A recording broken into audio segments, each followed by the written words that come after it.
worship Him in all the nations, in all the world. Where He sends me, yes, I will go. I will go where You lead me. I will go where You lead me. Who will go for us? I will go. I will go where You lead me. I will go where You lead me. Here am I, send me, Lord. I will go. I will go. I will go. Who will go for us? I will go.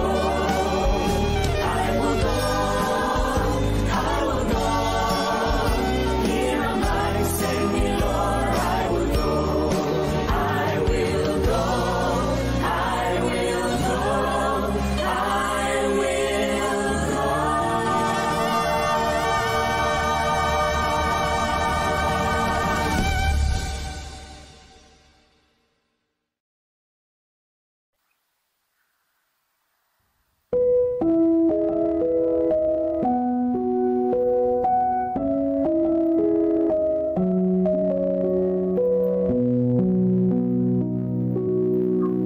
If God can take a worn-out life like mine and make it whole, if He can turn the waters into wine, if He can raise the dead from the sea, give sight to the blind, He's such an easy thing to make a dark life and make it shine. Jesus can do it all for you. He knows everything you need. He knows just what to do.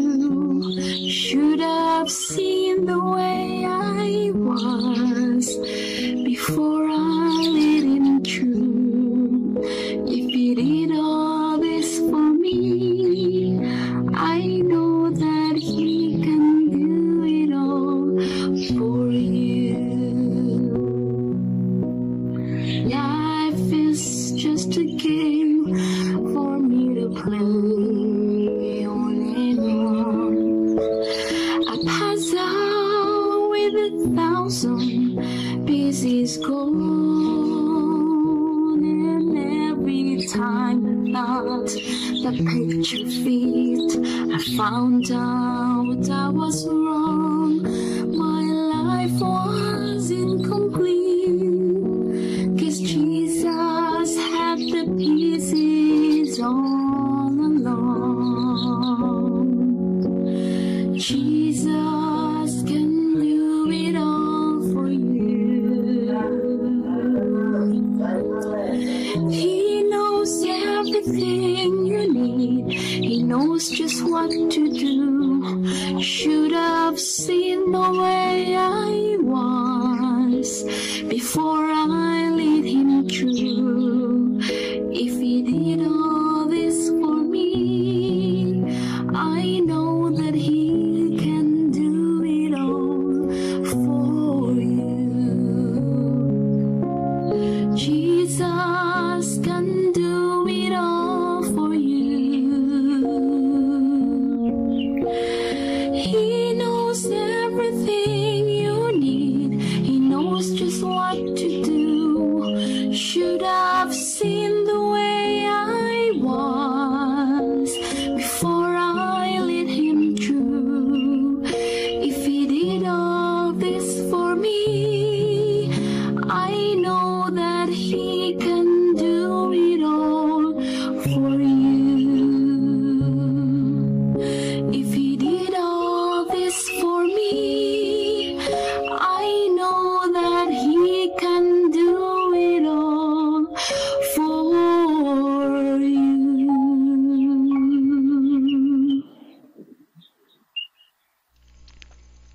Amen. Purihin ang Panginoon sa napakagandang awit. Sister Karel, ano po? Kung ginawa ng Panginoon sa akin, ay magagawa rin niya sa inyo. Jesus can do it all for you. Ayan, God first morning po sa atin lahat mga kapatid, sa lahat ng mga narayan sa live. Salamat sa inyong muling pagbabalik. At kung ako'y natutuwa, mas natutuwa ang Panginoon dahil kasama uli natin siya ngayong umaga na ito. Welcome ulit kay Sister Opin. Magkakaroon yata tayo ng another regular, Sister Opin from Peñaranda Church. Tuloy-tuloy lang po, Sister Opin. Ito ay tunay na magpapaboost ng ating pananampalataya.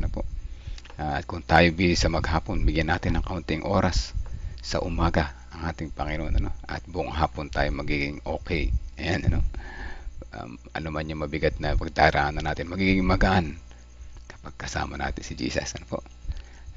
Good morning po sa lahat na nariyan ngayon. At bigyan na natin kay Pastor ang oras ay 4:44. Isang maigsing pagpapaliwanag doon sa ating baka ating malimutan. Pinapaalala sa atin baka makalimutan natin. And then later on, patuloy tayo sa stewardship, pampabago ng karakter yun. Ang stewardship ay hindi pera-pera mga kapatid. Yan ay character development with Jesus. Ayan, bigyan na natin kay Pastor ang pagkakataon. Hindi tayo pababayaan ng ating Panginoon Diyos. Happy Monday po sa inyo pong lahat mga kapatid at mga kaibigan. Ayan, so ngayon po ay tayo ay magkakaroon ng isang maikling devotional dito po sa baka ating malimutan. Ayan, so tayo po ay manalangin. Mapagpalang Diyos na siyang nagmamahal sa amin sa umaga na ito ay aming idinadalangin, O Diyos, ang aming buhay. Kami po ay makasalanan at kayo po ang tangi naming pag-asa. Lord, aming idinadalangin ang aming pong pag-aaral ngayon. Katulad ng nakaraang mga panahon kahapon ay aming natutunan na patuloy kaming gagawa sa inyong gawain. Nawa ay mapulot kaming pag-aaral ngayon upang aming mapagbulay-bulayan sa buong maghapon. Ito po ang aming dalangin sa banal na pangalan ni Jesus. Amen. Sangayon po dito sa ating pinaka-text, Lucas 4:18, ang Espiritu ng Panginoon ay nasa akin sapagkat ako'y hinirang niya upang ipangaral ang magandang balita sa mga tuka, upang ipahayag ang paglaya ng mga bihag at upang palayain ang mga naaapi. So dito po sa Lucas chapter 4 verse 18, ito po yung sinabi ng ating Panginoong Jesus at ito po yung propesiya doon sa aklat ng Isaiah. Yan, Ito yung prophecy tungkol sa ating Panginoong Jesus. Nakinote din ni Jesus Christ sa aklat ng Isaiah. Hinirang upang mangaral ng mabuting balita. Ipinahayag ang paglaya upang tayo ay palayain. So yung pong tayo ay naalipin sa pagkakasala, pinalaya tayo ng ating pong Panginoong Jesucristo.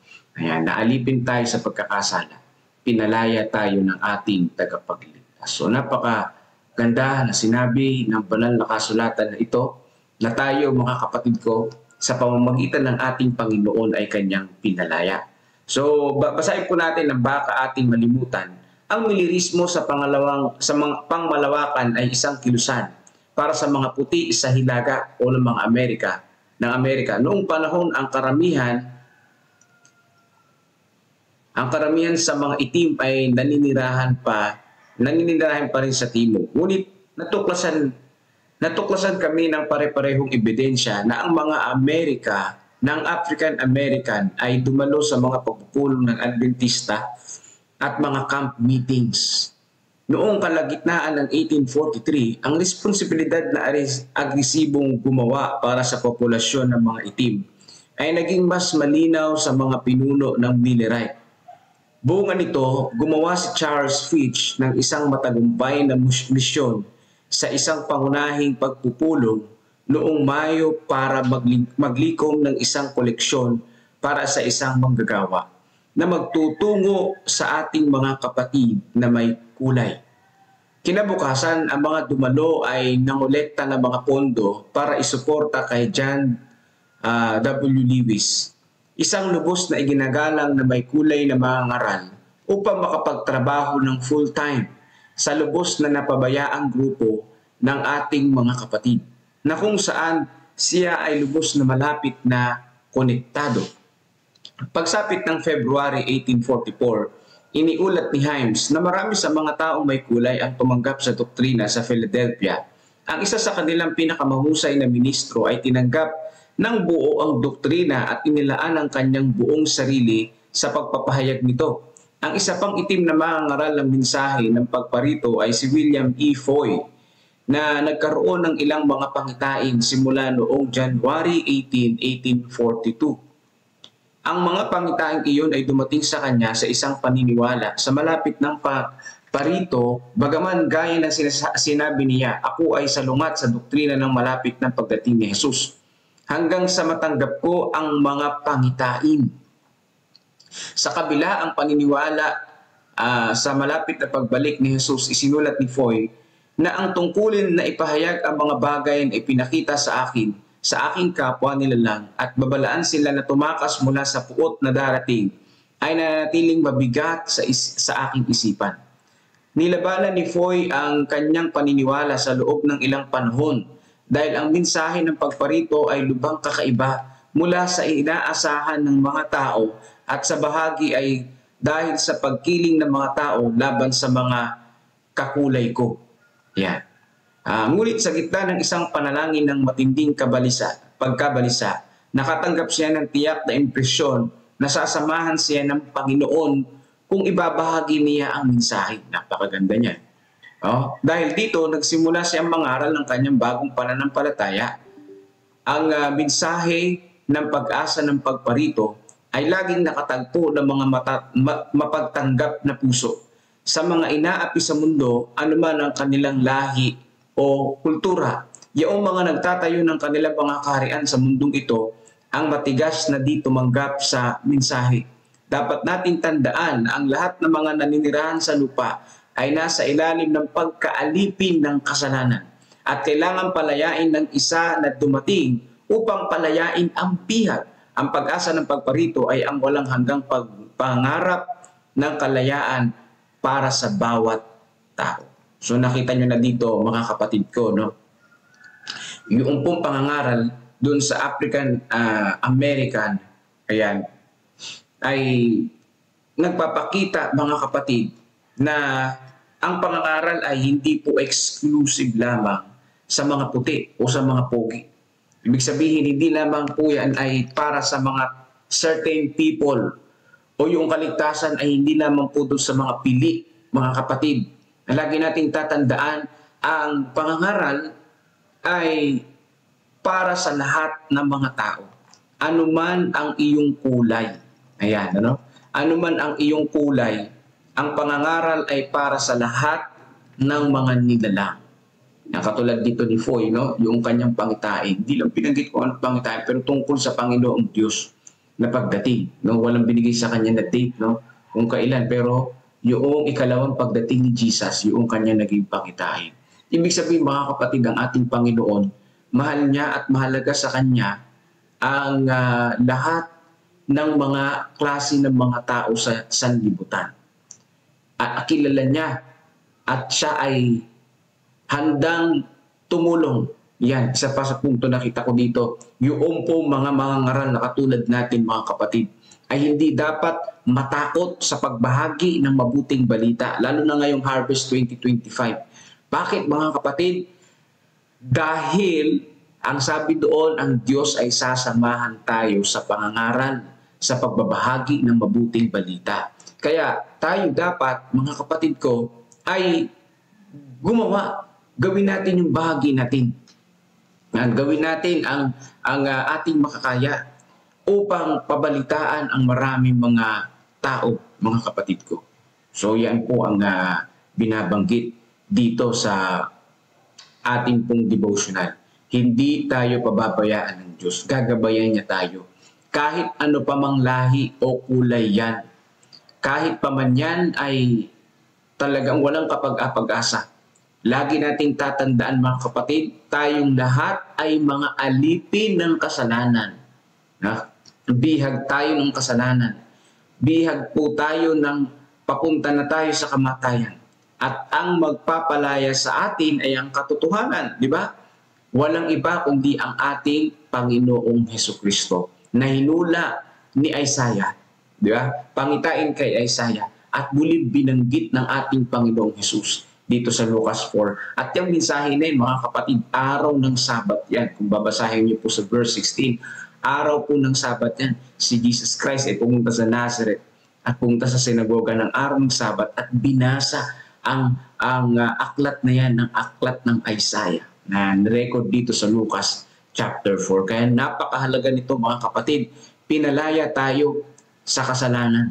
Ibig sabihin, gagawa na tayo ng kalooban ng ating Panginoong Diyos. Dahil yung pagkaalipin sa kasalanan, mga kapatid, wala kang magagawang mabuti kundi puro kasalanan na lang. Wala kang magiging pagpili sa iyong buhay kundi puro kasalanan na lang. Pero salamat sa ating Panginoong Diyos, mga kapatid ko, pinalaya niya tayo, binigyan niya tayo ng pagkakataon na pumili. Kaya ngayong umaga, ang pipiliin natin, tayo ay makikilahok sa gawain ng pagliligtas. Tayo ay makikilahok sa gawain ng pagpapalaganap ng mabuting balita. Kaya mga kapatid, humayo tayo sapagkat kailanman hindi tayo pababayaan ng ating Panginoon Diyos. Muli po, magandang umaga po sa inyo pong lahat at happy Monday po. Yan, patuloy natin isama sa panalangin. Ayan, kami po ay lilipat na ng probinsya, hindi na dito sa Nueva Ecija, kundi sa Bulacan. So salamat po sa mga kapatid natin sa Nueva Ecija. Miss po namin kayo, pero babalik-balik din po kami dito, lalo na pag may camping. Kung kami po inyong ma-invite din. Ayan, salamat po sa inyo mga kapatid ko, magmula sa South hanggang dito sa West, pagpalain kayo ng ating Panginoong Diyos. So kasama po sa panalangin din ang mga kapatid natin na mayroong mga karamdaman sa pagkakataon na ito, patuloy natin silang isama sa panalangin. So ngayon, ibalik ko na po kay Brother Melvin Vilasano ang pagganap sa ating pong devotional ngayon pong umaga na ito. God bless po at patuloy tayong maganda sa ikalawang pagdating ng ating pong tagapagligtas. Amen. Salamat po, Pastor. Isang short and sweet message sa umaga na ito. Tunay naman na walang pinipili ang Panginoon. Ano man ang ating kulay. Yan ay isang patunay na Jesus loves the little children. Ano man ang ating kulay, mapula man, maputi, itim, dilaw man, o kayo mangki. Mahal niya tayo lahat. Ano po? Gusto niya tayong maligtas, mga kapatid. Ano? Kaya itong dalawa, si Foy at si Lewis, isa sila sa mga unang mga ngaral ng Millerismo na hindi puti. Ano po? So, yan. Ano? Tayo bilang ibang kulay din, kayo manggi naman tayo. No? Kasama tayo sa Millerismo. Kasama tayo sa tagapagpakalat or mas magandang pakinggan, kasama tayo sa mga disipulo ni Jesus Christ para maitaas natin si Jesus. Ano? Ayan ang ating lesson ngayon na tunay na isang tumatak sa akin dito, yung alipin tayo ng pagkakasala. Lahat ng nasa lupa na namumuhay dito na tao, alipin tayo ng kasalanan. Kaya salamat sa Panginoon, ano? At dahil sa Kanya pinalaya tayo. Kaya yan, mga kapatid, laya na tayo. Anong dapat natin gawin pag laya na tayo? Magbago na tayo, mga kapatid. Magbago na tayo na po. At simulan natin ang ating pagbabago, pag-encourage ng kapatiran. Pakita natin yung ating pagbabago. Maraming pamaraan. Palagi kong sinasabi dito sa umaga. Simulan ng pagbabago. Pag-attend ng maaga sa church. Alas 8, nandun na tayo. Kaya natin yan. Bakit hindi? Nakakarating nga tayo sa school ng maaga. Sa office ng maaga, sa church, kaya natin yan. Kakayanin natin yan para sa ating pagmamahal sa Panginoon. So yan, tayo mamaya tayo mag-pray. Lagay niyo muna yung mga prayer request dyan. Mga nasa background, mag-chat po kayo ng good morning para masama ko kayo sa prayer request, sa prayers. At kayo din naman yung mga manonood sa replay mamaya. Naku, hindi ko kayo di bali, sasama ko na rin mga manonood sa replay. Tayo ay kumunik muli patuloy doon sa ating sa kabila. Marami tayong matututunan doon, mga kapatid, sa CLPM. At maganda rin yung ating dito stewardship councils on stewardship pala. Ayan, balik lang tayo. Tingnan natin sandali at i-approve tayo ng ating mga friends doon na pastors. Ayan, si Pastor Nelson. Ari nating ipagkaloob sa Diyos yung Kanya. Ang hinihiling ng Diyos, mga kapatid, ay yung Kanya, mga kapatid. Kaya sabi pa dito, inilagay niya sa mga kamay ng Kanyang tagapaglingkod ang mga paraan upang maisulong ang Kanyang gawain sa mga milyon na sa tahanan at sa ibang bansa. So dito, mga kapatid, yung ipinagkaloob sa atin na mga pagpapala ng Diyos na hinihingi niya, iyon ang gagamitin ng Panginoon para sumulong ang Kanyang gawain, hindi lamang dito, maging sa ibang bansa. Ito, mga kapatid, yung handog at yung ating ikapo, bagamat yung binanggit ng ating Pangulo, local, ibinibigay sa lokal, pero ang naaabot ay global, mga kapatid. Kaya napakahalaga, kaya nga tayo isang Seventh-day Adventist, isang iglesyang itinatag ng Panginoon na hindi lamang sa lupa, kung hindi sa pangbuong mundong gawain. Kaya lang, mga kapatid, may hamon si Mrs. White sa dulo ng paragraph na ito. Sabi niya, ngunit kung kalahati lamang ng mga tao ang gagawa ng kanilang tungkulin. So, nagkakaroon po kami ng baseline data. Ito po yung aking pinabinihingi sa lahat ng mga pastor upang masukat natin kung ilan ba yung mga kapatid na tapat o bumubuhat sa gawain ng Diyos, mga kapatid. So sabi niya, ngunit kung kalahati lamang ang gagawa ng kanilang tungkulin, ang kabangyaman ay hindi masusuplayan ng kinakailangang pondo at maraming bahagi ng gawain ng Diyos ang dapat iwanang hindi kompleto. Ito, mga kapatid, ay sistema yan, Pastor, sistema. Sistema. It's striking to us, mga kapatid, being a member of the church. If we want to come, that Jesus will, kung gusto nating ang Diyos ay dumating ng malapit, mga kapatid, gawin na po natin yung ating tungkulin. Yung ating tungkulin, unang-una, i-consecrate natin yung ating puso, yung ating sarili sa Panginoon. I-consecrate din natin yung ating kamay sa Panginoon, at upang maibalik natin ng tama ang ipinagkaloob sa Kanya, yung ikapo at yung handog, na hindi lamang mararating yung sa ating iglesia, kung hindi sa pangbuong mundong gawain. Mga kapatid, it's striking to us. Why? Sabi ni Mrs. White, kung kalahati lang ang nagbabalik, buti sana kung may kalahati sa ating kapanahunan. Kaya nga ang ating tungkulin ay turuan ng ating mga kaanib ng iglesia. Kung marami ang magbabalik at kung 100% ang magbabalik, sabi ni Mrs. White, hindi iiwanang kulang ang gawain, aapaw ang gawain, ang pagpapala ng Diyos, upang ang gawain ng Panginoon ay matapos, mga kapatid.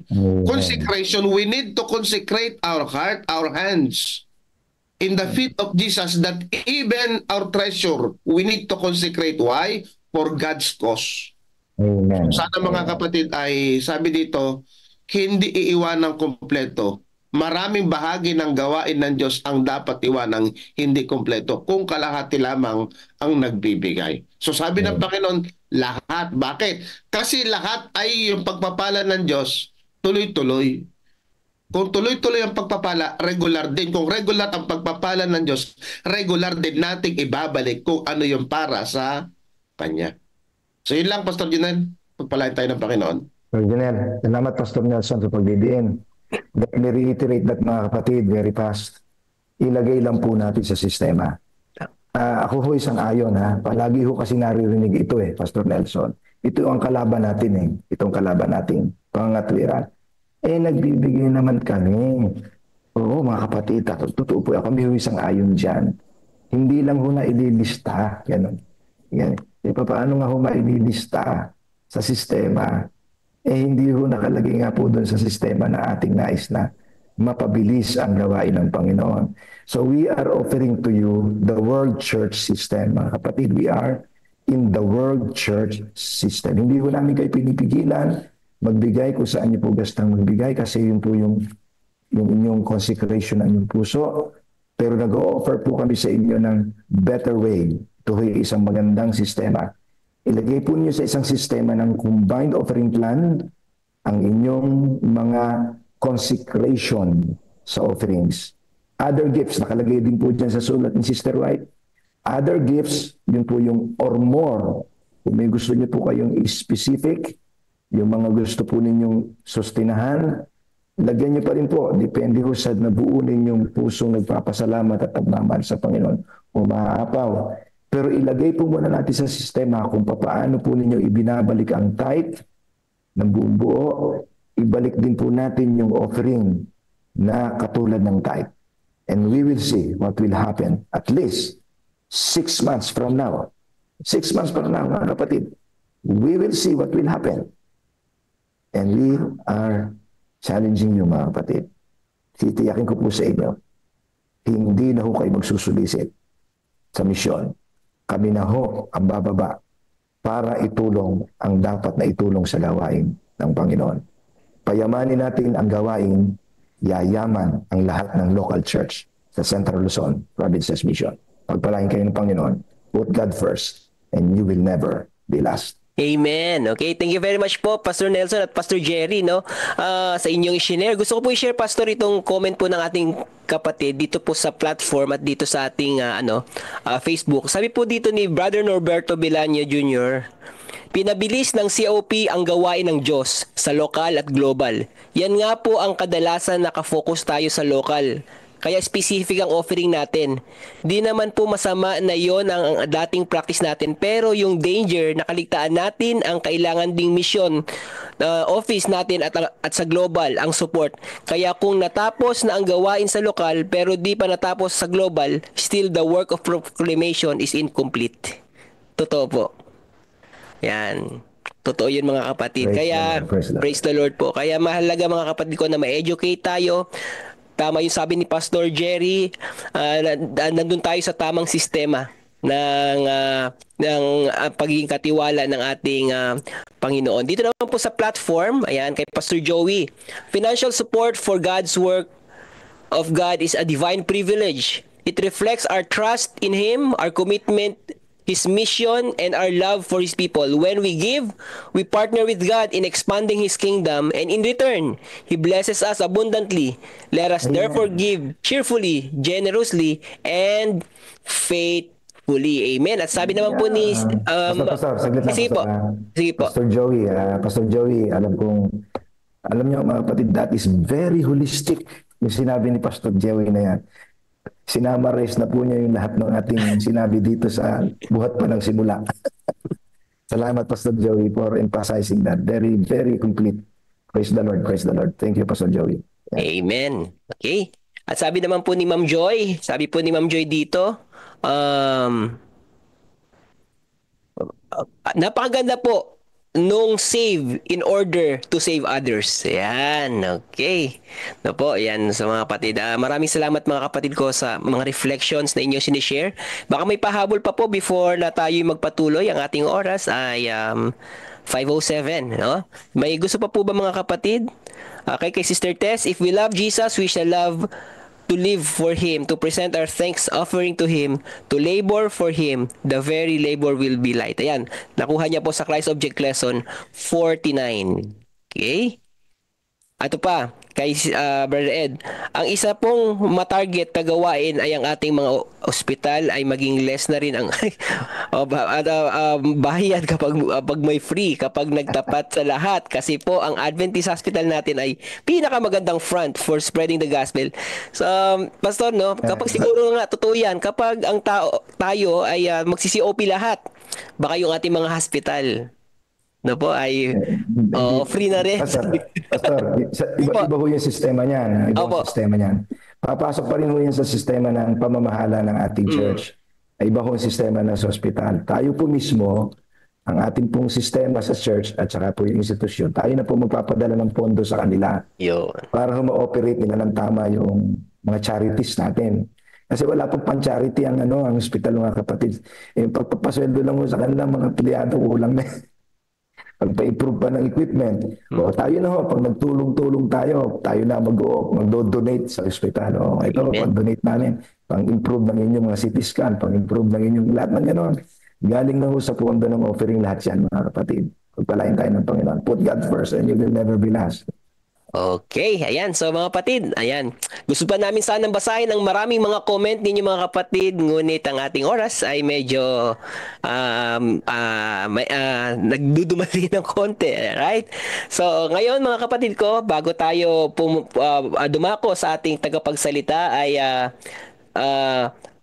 meron muna tayong special number and then yung COP video ay ating mapapanood din yung ating tagapagsalita sa umagang ito. Okay, so pagkaloob na natin mga kapatid ang tanging bilang na ating mapapakinggan sa umagang ito and then yung COP video.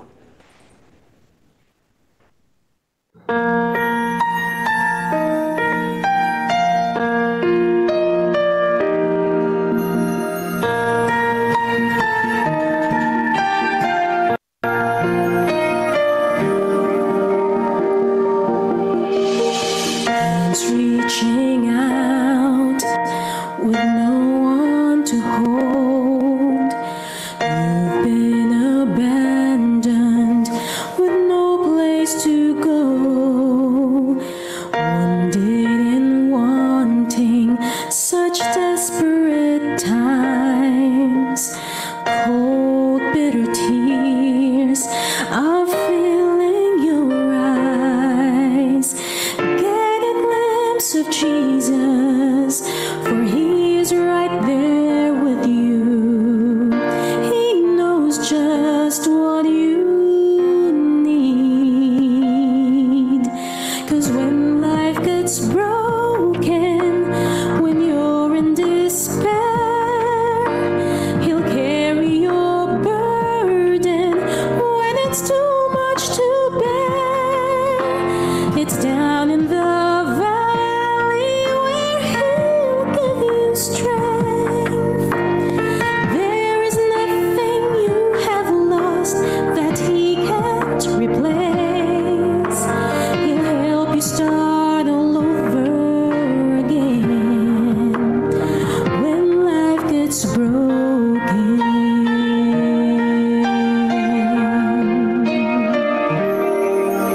You hope God would heal it, but the storm raged and raged. Now it's hard to imagine how you'll make it through the day. Weeks turn to years, time's passing you by, but you're still holding on to the house and the wives. So get a glimpse of Jesus, for he is right there with you. He knows just what you need. 'Cause when life gets broken, when you're in despair, he'll carry your burden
One of the important truths about offerings indicated by the Bible is that God doesn't pay much attention to the amounts that we give, whether they be small or big. Instead, He values the proportion that we regularly give from what we receive from Him. By the way, have you already chosen a proportion or percentage of your income or increase to regularly return to God as your promise offering? That percentage should challenge us, leading us to learn to sacrifice like Jesus and to live by faith. Maybe this is the time to pause and ask yourself, have I ever made a real sacrifice for God's cause at some point in my life? We love Him because He first loved us. Addressing this theme, Ellen White wrote, "How great was the gift of God to man! With a liberality that can never be exceeded He gave, that He might save the rebellious sons of men. The man who truly loves God will not offer to Him lip service merely. He will bring to the treasury His gifts and offerings, that laborers may be sent forth to sow the precious seed." After many years of hard work and struggles in India, Scottish missionary Alexander Duff returned to his homeland to finish his life there. During a meeting, he preached and appealed to his fellow citizens to step forward for the continuation of the work. As no one responded, he insisted with such passion that he passed out on the pulpit. As a doctor checked his vital signs and asked him to calm down, Alexander Duff suddenly opened his eyes and said, "I must get back to the pulpit. I need to continue that call." He returned to the pulpit and continued the call. "Does Scotland no longer have children to respond to India's call?" he asked. After waiting a while in silence with no one answering, he finally said, "If Scotland has no young men to send to India, I will go again myself, so that the people there will know that at least one Scotsman still cares about them." When he left the pulpit, the silence was broken by a crowd of young people who volunteered. "I'm going. Me too. Me too." Alexander's dedication to God's work was motivated by his understanding of Jesus' sacrifice made for him on the cross. His testimony inspires us to offer our best for God's cause and to return tithes and a generous, challenging proportion of our income as promise offerings. May we put our desires last and God first. Amen. Amen. Praise the Lord for this video. Praise the Lord. Amen. Amen. Amen. Okay, ang ating tagapagsalita po ngayon ay walang iba, ang ating Stewardship Director, si Pastor Nelson Antonio. So ipagkaloob na po natin sa kanya ang panahon, mga kapatid. Kay God first morning, mga kapatid, pagpalain kayo ng Diyos sa ating po mga taga-subaybay ng Central Luzon Provinces Mission sa FB page. Kayo po ay amin pong binabati, mga kapatid, mula sa opisina sa atin pong tanggapan ng God First Morning. Patuloy po nating ibahagi ang atin pong link upang mas marami pa po ang makinabang sa programang ito ng Central Luzon Provinces Mission na sa umaga, God First Morning, at sa gabi naman ay Happy Missional Evening. Ang nakatakda na atin pong pag-aaralan ngayon ay may pinamagatang Answering Christ Prayer for Unity. Yan po, mga kapatid, Answering Christ Prayer for Unity. Tumugon daw tayo sa panalangin ng ating Panginoong Jesus. So dito, mga kapatid, aking binabasa ang panalangin ng ating Panginoong Jesus. Yung pong Matthew chapter 14 ay yung Matthew chapter 4, mga kapatid, ay isang pagtuturo ni Jesus kung paano manalangin. Pero itong John chapter 17, ito po ay isang panalangin ng ating Panginoong Hesus mula sa kanyang puso, mga kapatid, na nananalangin si Jesus para po sa kanyang alagad. Ang sabi niya, verse 9, idinadalangin ko sila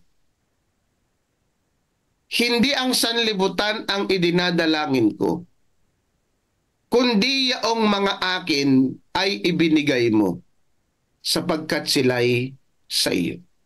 Ang idinadalangin ni Jesus dito, mga kapatid, yung follower niya, yung kanya, na nais niya, yung sumusunod sa kanya, unang-una ay makiisa sa kanya.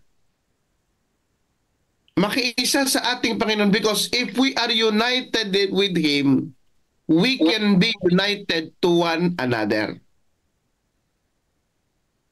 Ang sabi niya, ang lahat ng mga bagay ay iyo at ang mga iyo ay akin at ako'y lumaluhati sa kanila. Wala na ako sa sanlibutang ito. Ang mga ito ay nasa sanlibutan at ako'y paririyan sa iyo, amang banal. Ingatan mo sila. Ingatan mo sila sa iyong pangalan, yung mga ibinigay mo sa akin, sapagkat upang sila'y maging isa, gaya naman natin. So unang-una, mga kapatid, dito ay we need to be united with Him bago tayo kaisa sa lahat, mga kapatid. Sapagkat tayo ay Kanya, hindi tayo pag-aari ng sanlibutan. Tayo ay pag-aari ng Diyos. Kaya nga, mga kapatid, kailangan nating tumugon saan? Sa panalangin ng ating Panginoong Hesus. Sa sulat ni Mrs. White dito po sa chapter 9,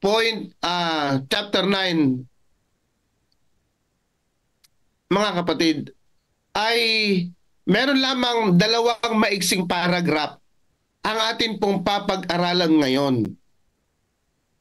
Kaya sabi niya, mga kapatid, kailanman ay hindi maaabot ng simbahan ang posisyon na ninanais ng Diyos na maabot nito hanggat hindi nakatali sa pakikiramay sa mga misyonerong manggagawa nito. Yung unity natin, mga kapatid, yung pagkakaisang ito, yun daw pagdating sa gawain ng Panginoon. Sabi niya, kailanman ay hindi natin maabot yung posisyon na ninanais ng Diyos. Ano yun, mga kapatid? Naabutin pa yung maraming mga tao. Naabutin pa yung mga dapat abutin, mga kapatid. Sabi ng Panginoon, kayo ay aking mga saksi sa Jerusalem, sa Judea, sa Samaria, hanggang sa kaduludulukang bahagi ng lupa. Mga kapatid, unang-unang aral na na aking nakita ay yung involvement for mission. Sabi ng Panginoon, itong mga to, akin ito. Itong follower ko, dapat involved sila sa mission, mga kapatid. Mga follower ng ating Panginoong Hesus, kayo po, tayo po, ninanais ng Diyos na tayo ay makisangkot sa gawaing pagmimisyon. Sabi ng aklat na ating pinag-aaralan, kailanman ay hindi maaabot ng simbahan ang posisyon kung hindi tayo makikisangkot in person ng personal sa misyong ipinagkatiwala sa atin ng Diyos. Kaya nga, mga kapatid, meron pang kaya nga ang unang lesson natin dito, personal involvement is needed for God's mission, not replaceable. Hindi pwedeng substitute, hindi pwedeng wala tayong panahon. Tayo, mga kapatid, ay inilagay ng Diyos sa iba't ibang lugar. Ang mga tahanan ng follower ng ating Panginoong Hesus ay nasa iba't ibang lugar upang ang pagmimisyon ay personal nating magawa. Ulitin ko, mga kapatid, personal involvement for God's mission. Para ano? Para maabot natin yung ninanais ng Diyos para sa kanyang iglesia. Pangalawa, mga kapatid, we need to be united for God's mission. Bakit? Ang sabi ng ating Panginoon sa Spirit of Prophecy, na binabanggit ni Mrs. White dito, kailanman ay hindi magkakaroon ng pagkakaisa na ipinagdarasal ni Kristo hanggang sa ang espiritualidad ay dinadala sa paglilingkod bilang misyonero. hanggang sa ang simbahan ay maging isang ahensya para sa pagsuporta sa mga misyon. So ibig sabihin mga kapatid, napakabilis palang ma-accomplish yung mission ng iglesia kapag tayo na follower ni Jesus ay united. Napakabilis palang ma-accomplish ng ating iglesia ang mission kapag tayo ay united. Tatandaan niyo mga kapatid, dalangin ni Jesus na ang kanyang mga tagasunod ay nakikiisa sa Kanya. Kapag tayo ay nakikiisa sa Kanya at kapag kinakalimutan natin yung ating sarili, sabi mga kapatid, if anyone comes after me, let him deny himself. Kalimutan natin yung ating mga karapatan. Kalimutan natin yung ating mga sarili. Ating i-deny, tanggihan natin ang ating sarili. Isuko natin ang ating sarili sa Diyos upang magkaroon ng pagkakaisa sa iglesia. At kapag nagkaroon ng pagkakaisa sa iglesia, maa-accomplish natin ng matulin, ng mabilis, humahagibis ang misyon ng ating Panginoon. Sabi niya mga kapatid, hanggang hindi nagkakaroon ng pagkakaisa, hindi natin magagawa ang misyon ng ating mahal na Diyos. Ang simbahan, sabi niya, hanggang sa ang simbahan ay maging isang ahensya para sa pagsuporta sa misyon. Mga kapatid, be an instrument for unity in your church. Maging instrumento tayo ng pagkakaisa sa iglesia. So mga kapatid, unang-una, personal involvement is needed for mission. We need to be united, be an instrument for unity for God's mission. Pangatlo mga kapatid, all for one for mission. One for all for one for mission.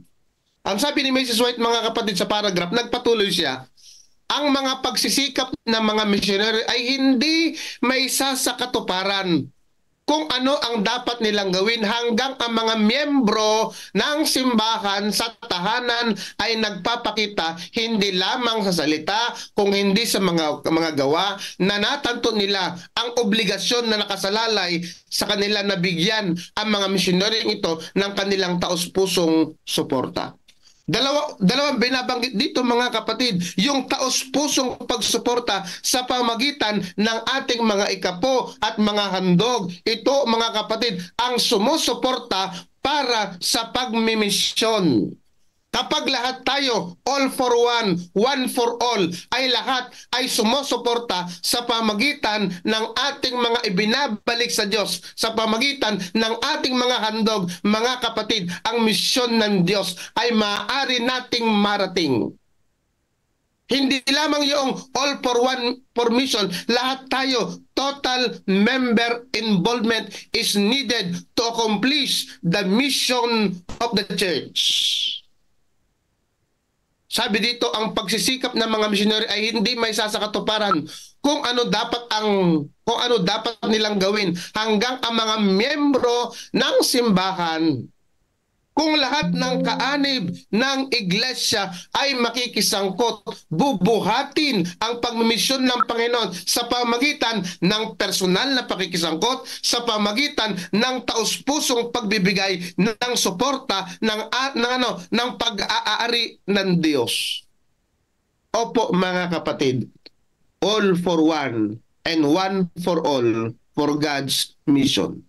Sa pamamagitan ng mga ipinagkaloob ng Diyos sa atin ay ibalik natin ng tama upang ang kanyang iglesia ay merong gagamitin para ma-accomplish ang mission ng Diyos. Isa pa mga kapatid, pang-apat na lesson na nais kong dalhin sa inyo. We are called for God's mission. Bakit mga kapatid? Yung maiksing paragraph ni Mrs. White sa chapter 9 ang sabi niya, ang Diyos ay tumatawag ng mga manggagawa.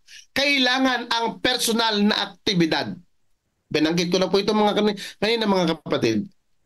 Kailangan ang personal na aktibidad. Unreplaceable. Mga kapatid, tinatawag tayo ng Diyos.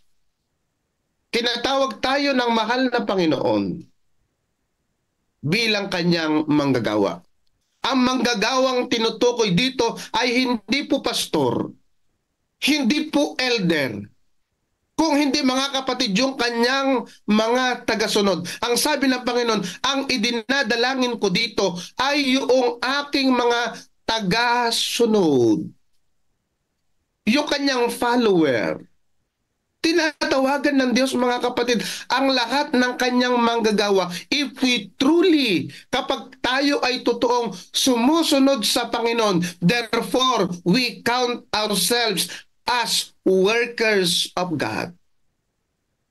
We are called for God's mission. Sabi ng Diyos, ang Diyos ay tumatawag ng mga manggagawa, kailangan ang personal na aktibidad. Mga kapatid, ano na po yung personal na activity ninyo araw-araw? Nai-evaluate po natin nai-evaluate po ba natin yung ating pang-araw-araw na gawain? Meron ba sa araw-araw ay ating nagagawa yung personal na pagmimisyon? Mga kapatid, kayo ay tinawag ng Diyos na magmisyon saan man tayo inilagay ng ating mahal na Diyos. Dalawa lamang ang daily routine natin: manatili sa bahay, manatili sa trabaho, manatili sa iglesia. Yang tatlong yan mga kapatid, saan man tayo sa ating tahanan, magmission tayo. Saan man tayo sa ating bahay mga kapatid, sa ating workplace, magmission tayo doon. Doon sa iglesia, magmission tayo mga kapatid. We are called for mission. Panghuli mga kapatid, yung panghuli na binanggit sa dulo ng chapter na ito, 9.1 ng Counsel on Stewardship. Sabi niya, ngunit nauuna ang pagbabagong loob na naghahanap para sa kaligtasan ng iba sa susunod. Amen. Amen. Ano to mga kapatid? Kailangan daw po munang mabago, matransform tayo para ang ating pagmimisyon ay matagumpay. Sinabi ni Mrs. White mga kapatid, I saw that tithing and offering is God's instrument for character development. Kailangan mabago mga kapatid ang ating sarili. Ginamit ni Mrs. White na ang pagmimisyon ay mabago tayo patungo sa wangis ng ating Panginoong Hesus. Ginagamit ng Diyos ang pagbabalik ng ikapu at handog bilang character formation. Na habang tayo ay nagbabalik, mga kapatid, nababago tayo. Habang tayo nakikisangkot, nababago tayo. Ang sabi mga kapatid, ngunit nauuna ang pagbabagong loob na naghahanap para sa kaligtasan ng iba. We are transformed for God's mission. Kailangan po tayong mabago. Mga kapatid, ilapit natin ang ating sarili sa Kanya upang mabago tayo sa wangis ng ating Panginoong Hesus. Na habang tayo ay nababago at binabago ng ating Panginoong Hesus, habang nakikisangkot tayo sa Kanyang gawain, habang tayo nagbabalik ng ating mga ikapu at handog, nakikita sa atin ang karakter at wangis ng ating Panginoong Hesus. Nababago, sabi dito mga kapatid, ngunit nauuna ang pagbabagong loob. Then our work will be more effective. Kung tayo mismo mga kapatid ay nabago sa wangis ng ating Panginoong Hesus. Upang mas marami, sabi dito, na naghahanap para sa kaligtasan ng iba.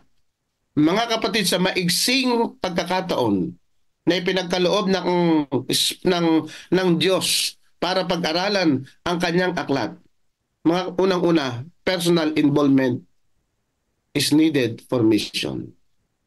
We need to be united in God's mission. One for all and all for one for God's mission. We are called for mission and we are transformed for mission. Mga kapatid, answering Christ's prayer for unity. Tutugon ba kayo? Tutugon ba tayo sa panalangin ng ating Panginoong Hesus? Ito po yung kanyang panalangin. Angkon ko nga dito mga kapatid, pinawisan nga ang ating Panginoong Hesus. Yung dugo, yung kanyang paghihirap doon sa Gethsemane, mga kapatid.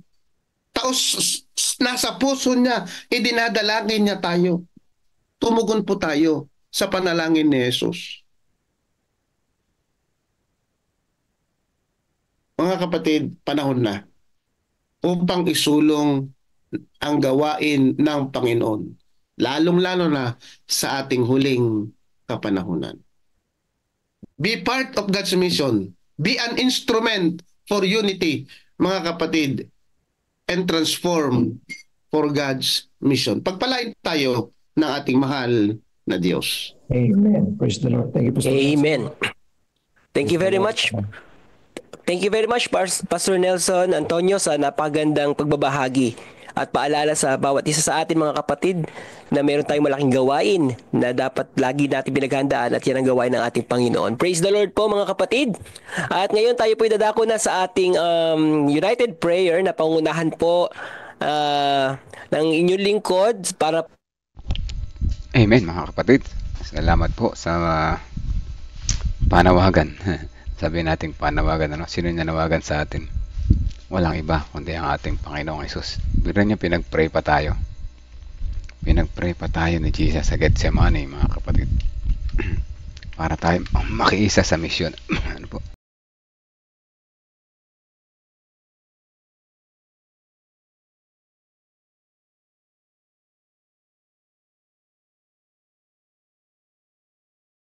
Ayan. Tayo tinawagan para makiisa sa misyon at para maging bahagi ng kaligtasan din naman ng iba. And ano po, at unity. Yung ating word for the day ay unity. Tayo po ay makiisa sa misyon, makiisa sa gawain, tulungan natin yung misyonero. Kung hindi tayo maging misyonero, pwede nating tulungan yung misyonero para maging tayo rin ay misyonero, mga kapatid. Sabi ko nga, itong COP is the key. Susi para ating magawa yung walang saling pusa. Lahat ay total member involvement. Ano po? Kaya yan, nawa sa inyong mga churches ay magkaroon ng initiation ng stewardship education. May share ako mga video ng ating gabay. Nawa, ibibigay ko to kay Pastor Nelson. Kahapon sa aming seminar ay binanggit ko ito, ibibigay ko sa kanya para siya naman magpakalat sa iba. Dito sa amin sa Gapan, sinimulan na namin at kami ay na-bless doon sa unang video pa lang. Actually, napanood na namin sa devotional yun, pero gusto kong ulitin sa kanila. Konti kasi nakapanood sa church. Kagaya dito sa atin, iba-ibang churches tayo. Konti nakapakinig sa bawat church. So, kayo yung way para makapagsimula ng education. Ganun pa man ay tayo manalangin, mga kapatid. Hindi natin magagawa ng walang prayer. Kaya tayo ay manalangin. Sige po, samahan niyo po ako. Meron tayong 17 viewers ngayon. At samahan niyo po ako manalangin. Let's pray po.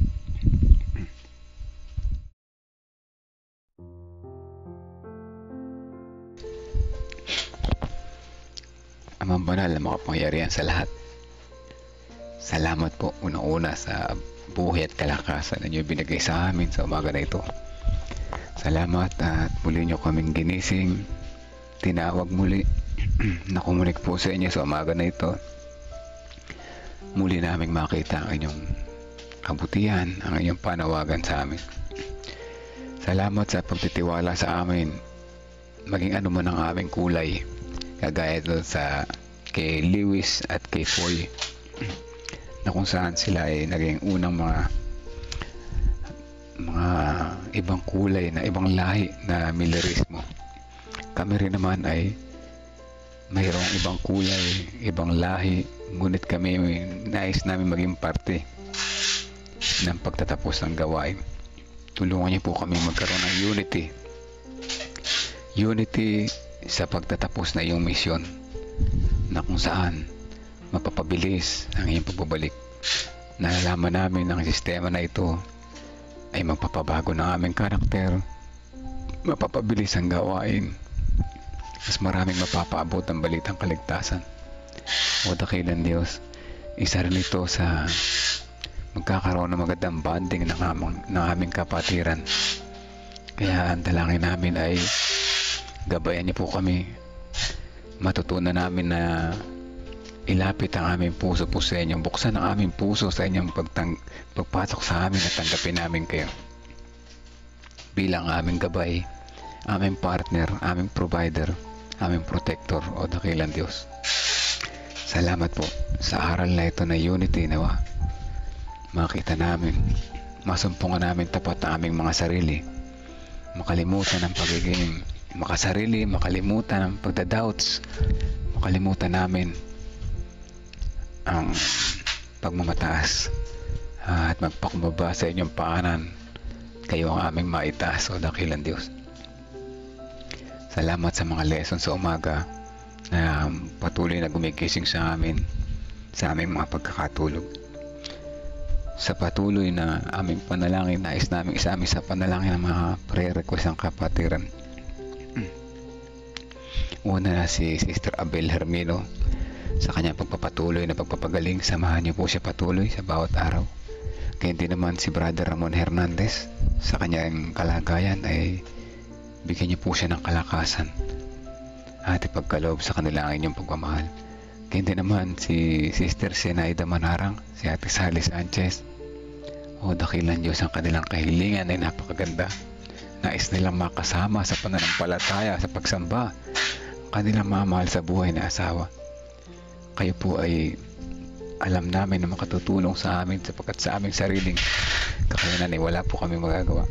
Tulungan niyo po ang dalawa na ito, sila ay maging liwanag sa kanilang tahanan, makita ang kanilang mga mahal sa buhay, ang kanilang pagbabago ng karakter, pagiging karakter na kagaya ng aming Panginoong Hesus, upang sa ganun ang kanilang mga mahal sa buhay ay sumama sa kanila sa pananampalataya, pasamang magbago, samang magpatuloy, maghanda, maglingkod sa inyong nalalapit na pagdating.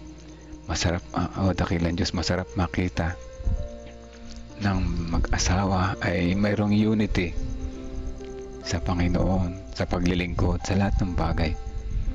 At ito ay tunay na aming ikalulugod, at higit sa lahat, inyo rin namang ikalulugod.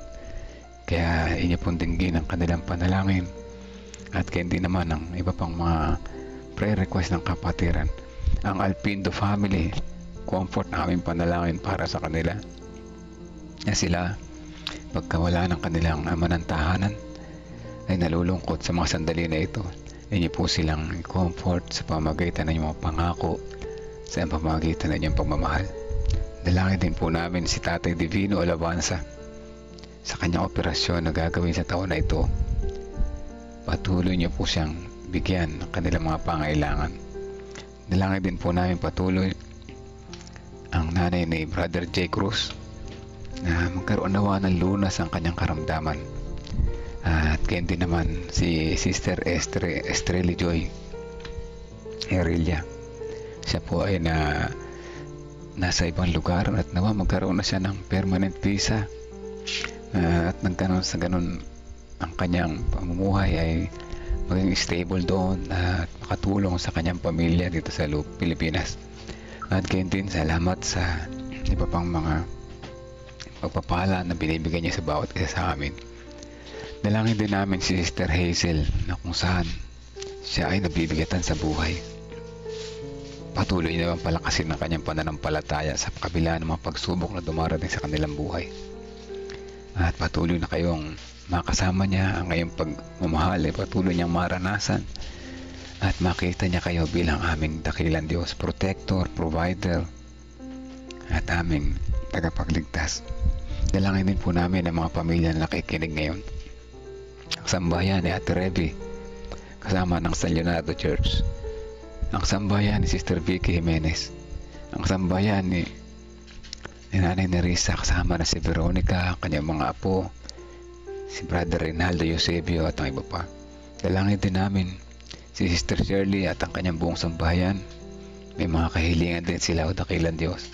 Inyo po itong dinggin ayon sa inyong kalooban. Kaya din naman ang sambahayan ni Nanay Fina, Sister Wilma Fernandez, ang sambahayan ni Sister Belinda Salvania, ang sambahayan ni Ate Lorna.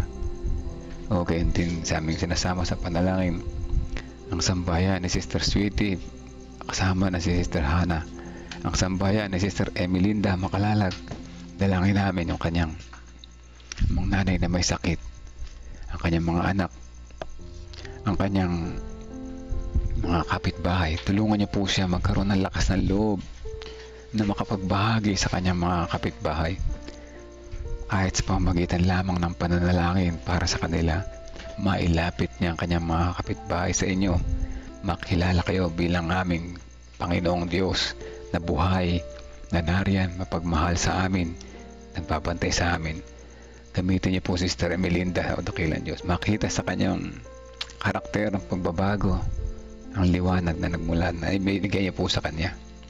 Dalangin din po namin sa umaga na ito ang pasasalamat sa kaarawan ni Kuya Bobby pa. Siya ay nagdiriwang ng kanyang kaarawan sa mga sandali na ito. Salamat po sa mga taon na nagdaan, na mga pagsubok na nagdaan sa kanyang buhay, na siya nagpatatag sa kanya. Salamat po sa inyong paggabay sa kanya, at patuloy niya nakikita ang inyong kabutihan ng inyong pagmamahal.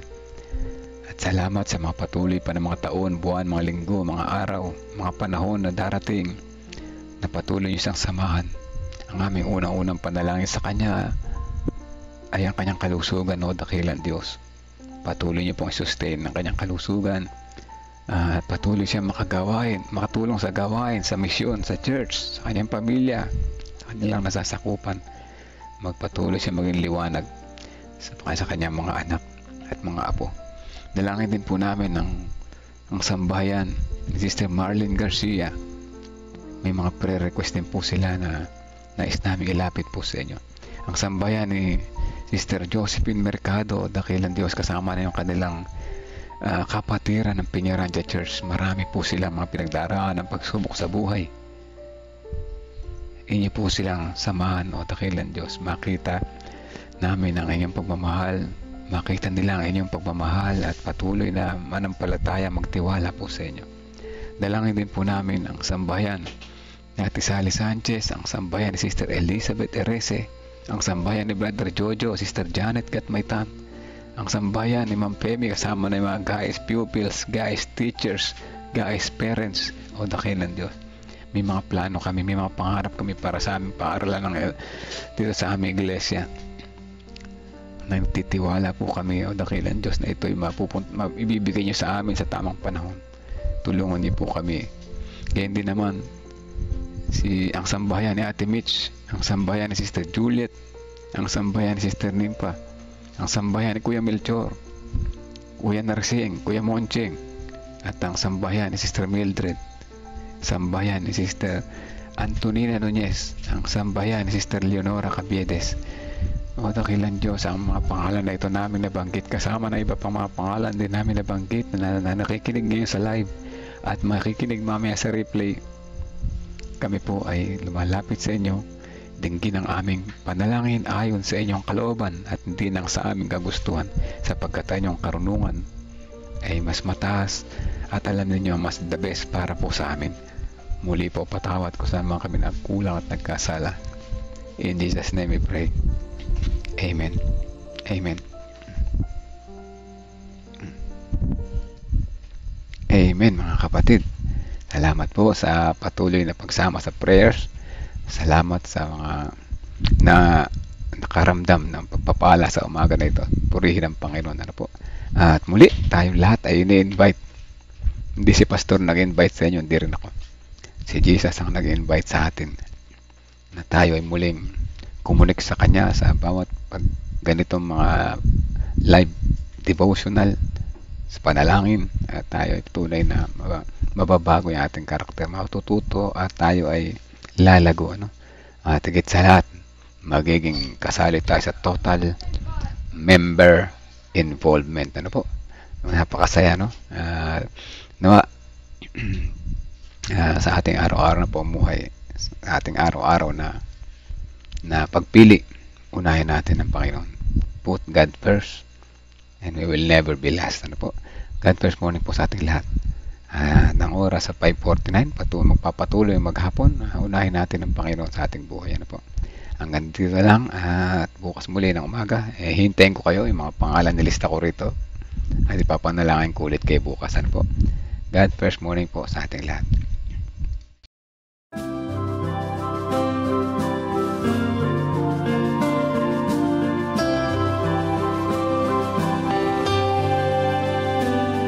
I hear the voice of Jesus calling. My answer is, I will go. I see the need of people crying. My answer is, I will go. I go to share the message of love. I go to share the blessed hope. But if I get discouraged, I call to Jesus' help.